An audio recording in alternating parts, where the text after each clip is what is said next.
ಪ್ರಿಯ ವೀಕ್ಷಕರೇ, KTN ಕನ್ನಡ ಸುದ್ದಿವಾಹಿನಿಗೆ ಸ್ವಾಗತ. ಚಾಮರಾಜನಗರ ಕನ್ನಡ ಪರ ಸಂಘಟನೆ ವಿರುದ್ಧ ಹಗುರವಾಗಿ ಮಾತನಾಡಿದ ಕನ್ನಡ ಮತ್ತು ಸಾಂಸ್ಕೃತಿಕ ಇಲಾಖೆ ಅಧಿಕಾರಿ ರಾಜು ವಿರುದ್ಧ ಕನ್ನಡ ಪರ ಸಂಘಟನೆಗಳು ಮುಖಂಡರುಗಳು ಆಕ್ರೋಶ ಹೊರಹಾಕಿದರು. ಕನ್ನಡ ಮತ್ತು ಸಂಸ್ಕೃತಿ ಇಲಾಖೆ ಸಹಾಯಕ ರಾಜು ವಿರುದ್ಧ ಸಂಘಟನೆಗಳು ಆಕ್ರೋಶ ವ್ಯಕ್ತಪಡಿಸಿ ಪ್ರಸಂಗ ಜಿಲ್ಲಾಧಿಕಾರಿ ಕಚೇರಿ ಸಭಾಂಗಣದಲ್ಲಿ ನಡೆಯಿತು.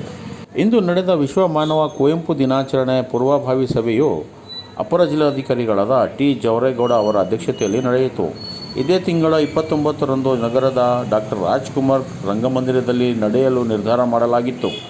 ಈ ಸಂದರ್ಭದಲ್ಲಿ ಅಖಿಲ ಕರ್ನಾಟಕ ಮಹಾಸಭಾಧ್ಯಕ್ಷ ಚಾರಂ ಶ್ರೀನಿವಾಸ್ ಗೌಡ ಅವರು ಮಾತನಾಡಿ, ರಾಷ್ಟ್ರಕವಿ ಕುವೆಂಪುರವರ ಜನ್ಮದಿನದ ಆಚರಣೆಯ ಸಂದರ್ಭದ ಪೂರ್ವಭಾವಿ ಸಭೆಗೆ ಯಾವುದೇ ಜಿಲ್ಲಾ ಮಟ್ಟದ ಅಧಿಕಾರಿಗಳು ಮುಖಂಡರುಗಳು ಭಾಗಿಯಾಗಿಲ್ಲ ಎಂದು ಅಸಮಾಧಾನ ಹೊರಹಾಕಿದರು.